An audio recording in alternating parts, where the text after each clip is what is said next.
Hello everyone, welcome to Spark Up classes. This is Suman Yadav. बहुत सारे लोग ये जानना चाहते थे कि नेक्स्ट एग्जाम की काउंसलिंग कैसे होती है। मैम स्टेप बाय स्टेप हर एक प्रोसेस बता दो और साथ साथ में कट ऑफ भी बता दो कि नेक्स्ट एग्जाम में इस साल कट ऑफ कितनी जानी है।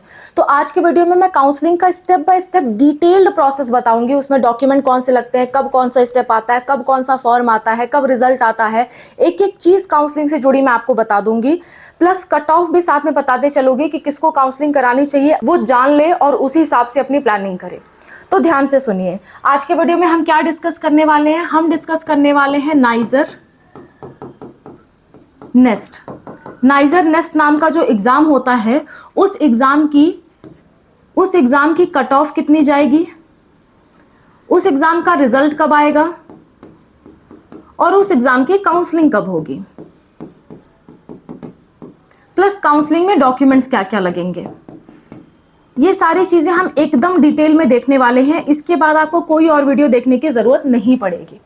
ठीक है, ध्यान से देखिए। मैं एकदम बेसिक से बताऊंगी। कुछ चीजें हो सकता है आपको मालूम हो तो वो चीज स्किप करके आगे बढ़िएगा, पर मेरा काम है हर बच्चों को साथ लेके चलना, तो मैं बेसिक से बताऊंगी।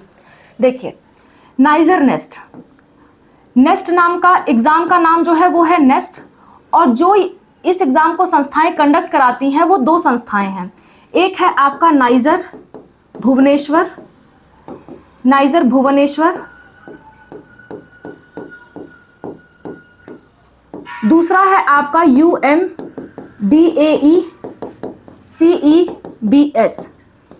ये एक्चुअली क्या है, ये एक्चुअली है आपकी university of Mumbai. University of Mumbai की एक ब्रांच है जो कि आपकी क्या कंडक्ट कराती है, नेस्ट नाम का एग्जाम कंडक्ट कराती है। ये दोनों ही संस्थाएं डिपार्टमेंट ऑफ एटॉमिक एनर्जी के अंतर्गत आती हैं और इससे रिलेटेड जो रिसर्च प्रोग्राम कंडक्ट कराए जाते हैं वो इनमें कराए जाते हैं। यानी कि ये बहुत अच्छे इंस्टीट्यूट माने जाते हैं, नामी इंस्टीट्यूट हैं ये। केवल यही दो संस्थाएं हैं जो कि नेस्ट के अंतर्गत आती हैं। कोई और यूनिवर्सिटी, कोई और कॉलेज नेस्ट में नहीं आता। केवल यही दोनों कॉलेज नेस्ट में आते हैं। सीटों की बात कर लेते हैं, थोड़ा ये चीज मालूम रहेगा तभी हम काउंसलिंग समझ पाएंगे। ठीक है, सीटों की अगर मैं बात करूं तो नाइजर भुवनेश्वर में करीबन 200 सीट्स हैं, 200 सीट्स हैं। और आपके UMDAE में यानी कि यूनिवर्सिटी ऑफ मुंबई में करीबन 57 सीट्स हैं। आप कहोगे मैम दोनों में से बेटर कौन सा है? दोनों में से बेटर नाइजर है। इसलिए ऐसा है क्योंकि नाइजर जो है वो उसका कैंपस भी अच्छा है, उसमें सीटें भी ज़्यादा है, उसमें कट ऑफ भी ज़्यादा जाती है, रिसर्च प्रोग्राम ज़्यादा अच्छे से कराई जाती हैं, वहाँ पे कैंपस लाइफ ज़्यादा एक्टिव रहती है रिसर्च प्रोग्राम्स की तरफ। तो अगर दोनों में तुलना की जाए तो नाइजर ज़्यादा अच्छा है और नाइजर की कट ऑफ भी ज़्यादा जाती है। क्लियर है इतनी बात? सीटें समझ गए, कॉलेज समझ गए। ये दो ही कॉलेज हैं, इन्हीं दोनों कॉलेज पे आपको कम्पीट करना है। अब जो पेपर का पैटर्न आपका होता है, कई सारे लोग को ये भी नहीं मालूम होता कितने में से टोटल मार्क्स कैलकुलेट किए जाते हैं। तो मैं ये चीज़ एकदम अच्छे से एक्सप्लेन कर दूं, तभी आप कट ऑफ समझोगे और काउंसलिंग समझोगे। पेपर के पैटर्न में आपका फिजिक्स आता है, केमिस्ट्री आती है, बायोलॉजी आती है एंड मैथमेटिक्स आता है। सब में आपके 20-20 क्वेश्चन पूछे जाते हैं, 20-20 क्वेश्चन पूछे जाते हैं, 20-20 क्वेश्चन, यानी कि टोटल आपके 80 क्वेश्चन होते हैं। हर एक क्वेश्चन 3 मार्क्स का होता है। गलत करने पे -1 की नेगेटिव मार्किंग होती है। तो ऐसा लगता है कि 3 8 24 यानी कि 240 मार्क्स का टोटल पेपर होता है। लेकिन यहाँ पे एक ट्विस्ट है। यहाँ पे ट्विस्ट ये है कि नेस्ट वालों ने कहा है कि क्योंकि एक बच्चा या तो पीसीबी से होता है ज्यादातर या फिर पीसीएम से होता है या फिर पीसीएमबी से भी है, तो सारे सब्जेक्ट उसके मजबूत नहीं होते। तो नेस्ट वाले ये कहते हैं कि आप सारे सब्जेक्ट करो या कोई भी 3 सब्जेक्ट आप कर लो, कोई भी 3 सब्जेक्ट कर लो और उसमें ही आपके मार्क्स देखे जाएंगे, यानी केवल 3 सब्जेक्ट के मार्क्स जोड़े जाएंगे। अगर आपने चारों सब्जेक्ट अटेम्प्ट किया है तो इनमें से जो बेस्ट 3 होंगे, जैसे मान लेते हैं आपने फिजिक्स किया, केमिस्ट्री किया, बायोलॉजी किया, मैथ भी किया, लेकिन बायोलॉजी आपका उतना अच्छा नहीं गया, तो फिजिक्स, केमिस्ट्री, मैथ के मार्क्स आपके जोड़ लिए जाएंगे, उस पर कट ऑफ बनाई जाएगी। चौथे सब्जेक्ट से कोई मतलब नहीं होगा। यानी कि जो टोटल मार्क्स है आपके लिए, टोटल मार्क्स 180 काउंट किए जाते हैं, 180 काउंट किए जाते हैं। अब इसी 180 में से कट ऑफ बनती है। इसी 180 में से आपको कितना लाना है, इस पे कट ऑफ बनती है। पर कट ऑफ के लिए 2 और चीजें मालूम होनी चाहिए आपको। इसके साथ साथ कट ऑफ के लिए 2 और चीजें होती हैं। वो एक है MAP, जिसे आप कहते हो minimum admissible percentile, minimum admissible percentile. समझिएगा इस बात को नहीं समझेंगे तो आप ना काउंसलिंग समझ पाएंगे और ना ही कट ऑफ समझ पाएंगे, ठीक है। और दूसरा होता है SMAS, section wise admissible score. इन दोनों बात का मतलब समझिएगा। मैप का ये मतलब होता है कि मिनिमम कितना परसेंटाइल आए तब आपका एडमिशन हो सकता है। मिनिमम उतना नहीं लाओगे तो एडमिशन, चाहे आप अकेले ही क्यों ना हो, आपको एडमिशन नहीं देंगे। जैसे मान लीजिए कोई 12th का बच्चा है, 12th में अगर 33% से नीचे लाता है तो उसे कहते हैं वो पास ही नहीं है, वो आगे बढ़ ही नहीं सकता, चाहे वो जो भी कुछ कर ले। ऐसे ही इस एग्जाम में जो MAP यानी कि मिनिमम एडमिसिबल परसेंटाइल नहीं लाया वो आगे बढ़ ही नहीं सकता, काउंसलिंग में जा ही नहीं सकता, चाहे वो जो कर ले। तो मिनिमम एडमिसिबल परसेंटाइल जो होती है वो बच्चों को लानी पड़ती है, और वो कितनी होती है, परसेंटाइल की बात है ये। तो हर साल लगभग इतनी रहती है जितना मैं बता रही हूँ, मैं पिछले साल का बता रही हूँ और इसी के लगभग इस साल भी रहेगा। जनरल स्टूडेंट्स के लिए 95 परसेंटाइल होता है, परसेंटाइल नॉट परसेंटेज, परसेंटाइल, ठीक है, दोनों अलग अलग चीजें हैं। अगर आप OBC हो तो 90 परसेंटाइल होता है, 90 परसेंटाइल। अगर आप SC ST हो तो 75 परसेंटाइल। इतना होना चाहिए, इतना होना चाहिए टोटल सब्जेक्ट मिला करके, यानी कि 3 सब्जेक्ट का मिला करके, 3 सब्जेक्ट जोड़े जाते हैं ना आपके, तीनों सब्जेक्ट का मिला करके इतना परसेंटाइल में से एक होना चाहिए आपकी कैटेगरी के हिसाब से। अब SMAS क्या है, इसको भी जरा समझो। SMAS क्या है इसको भी जरा समझते हैं। मैं सारी चीजें ऊपर कर देती हूँ, चलो नेक्स्ट पेज ले लेते हैं। चलो SMAS क्या होता है इसको समझ लेते हैं जरा सा। SMAS section wise admissible score. Section कहने का मतलब है सब्जेक्ट वाइज, सब्जेक्ट वाइज, क्योंकि हर एक सेक्शन में अलग अलग सब्जेक्ट होता है। तो 4 सब्जेक्ट में से किसी भी 3 सब्जेक्ट में, फिजिक्स, केमिस्ट्री, बायोलॉजी, मैथ्स, इन 4 में से किसी भी 3 सब्जेक्ट में आपको उतने मार्क्स लाने होते हैं जितना ये लोग कहते हैं। और ये लोग कितना कहते हैं मैं आपको कैटेगरी वाइज बता देती हूँ कि किसी भी 3 सब्जेक्ट में इतना इतना मार्क्स तो आपको लाना पड़ेगा। इससे ज्यादा हो तो अच्छी बात है, पर इससे कम हो तो बिल्कुल भी आप एलिजिबल नहीं होते, ठीक है। मैं वो मार्क्स आपको बता देती हूँ। अगर आप जनरल हो या EWS हो, जनरल हो या EWS हो, तो फिजिक्स में आपको 9.81 मार्क्स लाना जरूरी है। इससे प्लस रहे, इससे माइनस ना रहे, ठीक है। अगर आप OBC NCL हो, अगर आप OBC NCL हो तो फिजिक्स में आपको 8.829 मार्क्स लाने जरूरी होते हैं। अगर आप SC या ST हो तो फिजिक्स में कम से कम 4.905 मार्क्स लाने जरूरी है। इससे प्लस है तो अच्छी बात है, इससे माइनस है तो पॉसिबल नहीं है आपका एडमिशन, ठीक है। नेक्स्ट, अगर मैं केमिस्ट्री की बात करूं तो केमिस्ट्री में 9, मैं इसी येलो कलर से लिख देती हूँ, 9646 के अराउंड मार्क्स होने चाहिए। इन OBC वालों को 86814 के अराउंड मार्क्स होने चाहिए। इससे प्लस रहे, इससे माइनस बिल्कुल भी ना रहे, ये मार्क्स होते हैं। बायोलॉजी की बात करूं तो 8.652, 7.7868 और SC ST की 4.326। इसी तरह से मैथ की बात करूं तो 9.8379, 8.8541, 4.919। इससे प्लस मार्क्स होना चाहिए किसी भी 3 सब्जेक्ट में। जैसे मान लेते हैं इन तीनों सब्जेक्ट में आप मार्क्स पार कर ले गए, लेकिन मैथ में पार नहीं कर पाए, मैथ में आपका 1-2 नंबर आया है, तो कोई बात नहीं, कोई दिक्कत की बात नहीं है। किसी भी 3 सब्जेक्ट में आपके ये मार्क्स क्लियर होने चाहिए, अपनी कैटेगरी के अनुसार देख लेना। इससे प्लस नंबर है तो कोई दिक्कत नहीं है, लेकिन इससे माइनस है तो दिक्कत है। यानी ऑन एन एवरेज बताऊं तो किसी भी 3 सब्जेक्ट में कम से कम 10 मार्क्स आपके होने चाहिए, तभी आप काउंसलिंग करा पाओगे, वरना नहीं करा पाओगे। ये कट ऑफ नहीं है, ये एलिजिबिलिटी है काउंसलिंग कराने के लिए। ये और आपका मैप्स, ये दोनों नहीं रहेगा तो आप काउंसलिंग करा ही नहीं पाओगे, चाहे आपके जो भी मार्क्स आ रहे हो। एक सब्जेक्ट में बहुत ज्यादा आ रहे हो, दूसरे में 1-2 नंबर आ रहे हो, नहीं करा पाओगे। किसी भी 3 सब्जेक्ट में आपके जो मार्क्स मैंने बताए उससे ऊपर होना चाहिए, वरना आप काउंसलिंग ही नहीं करा पाओगे। तो पहली बात तो काउंसलिंग की यही है, समझ गए।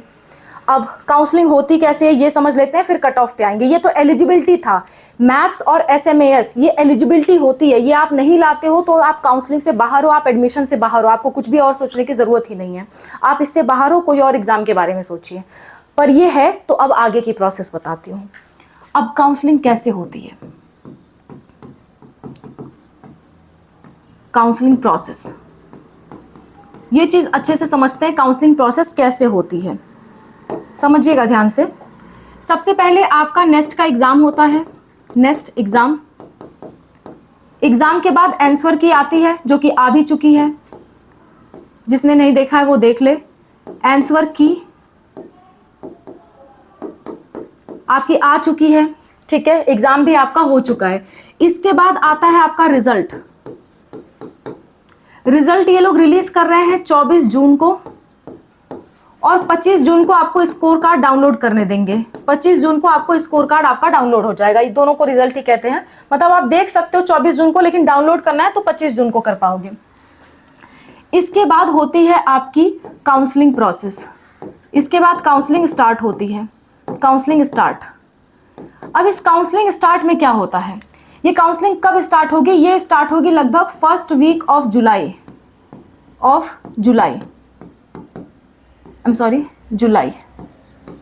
जुलाई के प्रथम वीक में आपकी काउंसलिंग स्टार्ट होगी। और इस काउंसलिंग में होगा क्या, जैसे आप नीट वगैरह का अगर जानते हो या जेई का जानते हो तो काउंसलिंग का फॉर्म आता है, वैसे ही इसका एक फॉर्म आता है जिसे कहते हैं EOI, यानी कि expression of interest, expression of interest कहते हैं। एक्सप्रेशन ऑफ इंटरेस्ट का मतलब है कि आप ये फॉर्म भरोगे तो नाइजर को पता चलेगा कि आप काउंसलिंग कराना चाहते हो, आप एडमिशन चाहते हो। अगर ये फॉर्म आप नहीं भरोगे तो नाइजर को लगेगा कि आप लोग नहीं एडमिशन लेना चाहते, आपने ऐसे ही एग्जाम दे दिया था। कई लोग प्रैक्टिस के लिए एग्जाम दे देते हैं, कई लोग बैकअप के लिए एग्जाम दे देते हैं, उनका कहीं और सिलेक्शन हो जाता है, इसकी काउंसलिंग नहीं कराते। तो जब तक आप ये फॉर्म नहीं भरोगे तब तक नेक्स्ट वाले नहीं मानेंगे कि आप एडमिशन लेना चाहते हो। इसलिए ये फॉर्म भरना बहुत ज़्यादा ज़रूरी है। ये फॉर्म भरोगे तभी एडमिशन होगा, वरना नहीं होगा। आपको ये फॉर्म भरना है, ये फॉर्म आपको भरना है। ये फॉर्म भरने के बाद जो आपका नाइजर है और UMDEA CEBS है, मैं शॉर्ट में CEBS लिख रही हूँ, ये दोनों संस्थाएं एग्जाम भी कराती हैं और काउंसलिंग भी कराती हैं, दोनों मिलकर कराते हैं। तो ये दोनों क्या करते हैं, ये दोनों एक एडमिशन क्यू बनाते हैं, एडमिशन क्यू। अब ये क्या है, ये दोनों मिलके एक एडमिशन क्यू बनाते हैं बेस्ड ऑन कि कितने लोगों ने EOI फॉर्म भरा है। EOI फॉर्म भरने के बाद ये लोग मिलके क्या बनाते हैं, एडमिशन क्यू बनाते हैं, एडमिशन क्यू। अब इसका क्या मतलब है, एडमिशन क्यू मतलब होता है कि एक लिस्ट आएगी, उस लिस्ट में एक सीक्वेंस में बच्चों का नाम रहेगा, एक सीक्वेंस में बच्चों का नाम रहेगा, जो जितना ऊपर रहेगा उसके सिलेक्शन के चांसेस उतने अच्छे होते हैं। तो एक ये लोग लिस्ट जारी करते हैं कि कौन कौन से लोग एलिजिबल है, कितने लोगों ने फॉर्म भरा है और कितने लोग पहली बार में काउंसलिंग के लिए एलिजिबल हैं, कितने लोग पहली बार में एडमिशन पा सकते हैं। तो एडमिशन क्यू ये लोग बनाते हैं। एक तरह से इसी एडमिशन क्यू को कुछ लोग मेरिट लिस्ट का नाम देते हैं, मेरिट लिस्ट का नाम देते हैं। कुछ लोग इसी एडमिशन क्यू को एडमिशन राउंड का नाम देते हैं, एडमिशन राउंड। कुछ लोग इसी को मेरिट रैंक कहते हैं। तो सारी बातें एक ही है, कोई भी ऐसा कह रहा है तो इसका मतलब समझ लो एडमिशन क्यू। नेक्स्ट वालों की भाषा में उसे एडमिशन क्यू कहते हैं। एक लिस्ट जारी होगी जिसमें उन लोग का नाम होगा जिन्होंने EOI भरा है, ठीक से भरा है और वो एलिजिबल हैं, ऐसे लोगों का नाम इसमें आएगा। जब नाम आ जाएगा उसके बाद चालू होंगे आपके राउंड्स।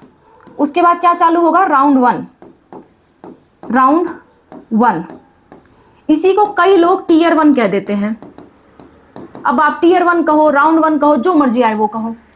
राउंड 1 में क्या होगा, आप कुछ स्टूडेंट्स को बुलाया जाएगा कि इतने स्टूडेंट्स, मान लेते हैं करीबन 100 स्टूडेंट्स, करीबन 100 स्टूडेंट्स को कहा जाएगा कि आप एलिजिबल हो, आप आकर के एडमिशन लो। उनको सीट ऑफर की जाएगी, कोई एक सीट ऑफर की जाएगी, उनके मार्क्स के हिसाब से उनको सीट दी जाएगी, चाहे नेस्ट में चाहे UMDEA में, वो अपने मन से आपको सीट देंगे। और सीट देने के बाद आपको दिए गए समय पे एडमिशन के लिए जाना होता है, दिए गए समय पे एडमिशन के लिए जाना होता है। आपको रिपोर्ट करनी होती है, आपको डॉक्यूमेंट सबमिट करने होते हैं, और आपको फीस सबमिट करनी होती है कॉलेज पे जा करके। कॉलेज पे जा करके ये काम आपको करना होता है, ठीक है, ये काम आपको कॉलेज पे जा करके करना होता है। तो ये राउंड 1 का काम है। अब इस राउंड 1 में क्या होगा, कुछ लोगों ने भरा होगा फॉर्म और वो हो सकता है जानकारी के अभाव में, क्योंकि कई लोगों का पता नहीं चल पाता, इसकी उतनी अपडेट्स भी नहीं आती हैं, तो कई लोग क्या कर देते हैं, गलती से मिस कर देते हैं। कई लोग गलत डॉक्यूमेंट ले जाते हैं या फिर पूरे डॉक्यूमेंट्स नहीं ले जा पाते, कई लोग का कहीं और सिलेक्शन हो जाता है, अदर कॉलेजेस में सिलेक्शन हो जाता है, कई लोग लेना नहीं चाहते किसी भी कारण वजह से। तो इन सब की क्या होता है, सीटें बच जाती हैं, इन सब की सीटें क्या होता है, बच जाती हैं। और यही बची हुई सीट फिर किस में जाती है, राउंड 2 में जाती हैं, राउंड 2 में। और राउंड 2 में वापस से वो लोग एक लिस्ट जारी करते हैं, स्टूडेंट्स को बुलाते हैं, कुछ स्टूडेंट्स फिर जाते हैं, कुछ सीटें फिर से बच जाती हैं, फिर से कुछ लोग विड्रॉ कर देते हैं, छोड़ देते हैं किसी भी वजह से, कुछ सीटें फिर से बच जाती हैं। फिर से इन सीटों पे क्या होता है, राउंड 3 चलता है, जिसे को आप टीयर 1, टीयर 2, टीयर 3 कह सकते हो। कोई लोग इसे टीयर कहते हैं, कोई लोग इसे राउंड कहते हैं, जो आपको समझना है समझिए। वेबसाइट पे राउंड लिखा होता है इसलिए मैं राउंड बता रही हूँ, समझ गए। इस तरह से काउंसलिंग आगे की ओर बढ़ती है, पर इसके बीच बीच में कई सारे रूल नियम कानून आते हैं, कौन छोड़ सकता है, कौन नहीं छोड़ सकता है, कब कितने पैसे लग रहे हैं, ये सब चीजें डिटेल में यहाँ पे मेंशन होती हैं जब आपकी काउंसलिंग चल रही होती है तब। अभी क्योंकि स्टार्ट नहीं हुई है तो वो बात मैं अभी आपको नहीं बता सकती, ओके, पर प्रोसेस यही रहती है आपकी, समझ गए। इसके बाद अगर मैं बात करूं कि आपको हमसे अगर काउंसलिंग करवानी है तो आप हमसे भी काउंसलिंग करवा सकते हो। ये हमारा फ़ोन नंबर है। अगर आपको नेस्ट की काउंसलिंग हमसे करानी है तो आप व्हाट्सएप पे हमें मैसेज करिए कि हमें नेस्ट की काउंसलिंग करानी है। हम मिनिमम 5000 मैक्सिमम 7000 चार्ज करते हैं कि स्टूडेंट्स के किस हिसाब से मार्क्स हैं, कौन कितना ज़्यादा एलिजिबल है, किसके पास। अगर कोई आइजर का और नेस्ट का दोनों का काउंसलिंग करा रहा है तो हम 5000 चार्ज करते हैं पर काउंसलिंग। अगर कोई किसी एक का करा रहा है तो हम मिनिमम 6000 चार्ज करते हैं, मैक्सिमम 7000 चार्ज करते हैं, आपके मार्क्स के बेसिस पे। जिस हिसाब से आपका मार्क्स होगा, मार्क्स अच्छे होंगे तो हम कम पैसे लेंगे, जल्दी आपका काम हो जाएगा, हमें भी मेहनत कम करनी पड़ेगी। मार्क्स खराब हो गए तो हम भी ज़्यादा पैसे लेंगे क्योंकि हमें भी ज़्यादा मेहनत करनी पड़ेगी। सो मिनिमम 5000 मैक्सिमम 7000 में कंप्लीट काउंसलिंग हम आपको करके देते हैं। फॉर्म भरने से लेकर के हर एक अपडेट आप तक पहुंचाते हैं। अभी से बुकिंग करने पे रिजल्ट भी हम आपको बताएंगे, आपका एडमिशन हो सकता है कि नहीं हो सकता है, आपका जो काउंसलिंग का फॉर्म है वो भी हम आपको भर के देते हैं, राउंड्स भर के देते हैं। जब जो अपडेट आती है हम खुद ही आपको बताते रहते हैं, व्हाट्सएप के थ्रू भी और कॉल के थ्रू भी। इसमें कॉल्स और काउंसलिंग से जुड़ी सारी सर्विसेज इंक्लूड होती हैं। तो ये काउंसलिंग आप चाहो तो हमसे करा सकते हो, आइजर का भी और नाइजर का भी। दूसरी चीज़, कट ऑफ की बात कर लेते हैं। बहुत लोग बेसब्री से इंतजार कर रहे हैं कि मैम कट ऑफ कितनी जाती है। कट ऑफ समझ लीजिए। कट ऑफ की अगर मैं बात करूं तो अगर आप जनरल हो और आपकी 100 रैंक है, रैंक पहले बता रही हूँ रैंक वाइज, अगर रैंक आपकी 100 है तब तो डेफिनेटली आपको कॉलेज मिल जाएगा। लेकिन अगर 450 तक है तो भी आपको ट्राई जरूर करना चाहिए। कभी कभी ऐसा होता है लास्ट राउंड तक आपको कॉलेज मिल जाते हैं। 100 पे आप एकदम सिक्योर हो, पक्का है कॉलेज मिल जाएगा। 450 तक लास्ट में आते आते कभी कभी मिल जाता है, इसलिए 450 वाले भी ट्राई जरूर करें। दूसरी चीज, अगर आप ईडब्ल्यूएस से हो और आपका रैंक 190 तक है तो भी आपके हाई चांसेस होते हैं कि आपके सिलेक्शन हो जाएंगे। और अगर आपका रैंक जो है वो 600 तक है तो भी आपको एक बार कोशिश जरूर करनी चाहिए, कई बार इस रैंक पे भी सिलेक्शन हुआ है। नेक्स्ट बात करते हैं ओबीसी की। ओबीसी में अगर मैं बताऊं तो अगेन ओबीसी में भी 190 तक ज़्यादा सिक्योर है रैंक, और 600 मार्क्स तक आते हैं तो भी 600 रैंक तक आती है तो भी आप एक बार ट्राई ज़रूर करें। अगर मैं बात करूं एससी कैटेगरी की, एससी कैटेगरी के अगर 300 रैंक है तो भी वो सेफ है, और मैक्सिमम से मैक्सिमम 900 रैंक तक भी वो ट्राई ज़रूर करें। एसटी कैटेगरी की अगर मैं बात करूं तो 500 रैंक तक तो आपको कंफर्म है कॉलेज मिल जाएगा, लेकिन 2500 रैंक तक है तो भी आप एक बार ट्राई ज़रूर करिए, कॉलेज मिलने के चांसेस हैं। तो यानी कि मैंने क्या बताया आपको, ये जो रैंक बताई है ये वाली रैंक, इस रैंक पे तो कंफर्म है कि कॉलेज मिल जाएगा, लेकिन ये वाली रैंक जो है इस पे भी आप ट्राई ज़रूर करें, आपको कॉलेज मिलने के चांसेस होते हैं। क्योंकि बहुत सारे लोग सीटें छोड़ देते हैं, कुछ लोग जेई में जाना चाहते हैं, कुछ लोग नीट से जाना चाहते हैं, ये बैकअप के लिए लोग एग्ज़ाम रखते हैं, इसलिए कई बार अच्छे रैंक पे भी सीटें खाली होती हैं। तो उस वजह से आपको इस रैंक तक ट्राई ज़रूर करना चाहिए। मार्क्स वाइज बता दूँ, मार्क्स कितने होने चाहिए। मार्क्स अगर आप जनरल के हो तो 100 से 120 मार्क्स तक है तो आप अपने आप को सिक्योर मानो। अगर आप ईडब्ल्यूएस में हो तो 90 से 100 मार्क्स मार्क्स तक, अगर आप ओबीसी हो तो भी 90 से 100 मार्क्स तक, ये मार्क्स मैं आपको बता रही हूँ। इस मार्क्स तक अपने आप को सेफ मानिए। अगर आप एससी कैटेगरी से हो तो 80 मार्क्स तक, अगर आप एसटी कैटेगरी हो तो 70 मार्क्स तक, इस मार्क्स तक आपकी जो कट ऑफ है वो जाएगी। तो मैंने आपको रैंक वाइज कट ऑफ भी बता दी, आपको मार्क्स वाइज कट ऑफ भी बता दी। So that's all about the video. I hope this video is helpful for you. Thank you so much for watching. Wish you all the best for whatever you're going to do. Bye. Take care.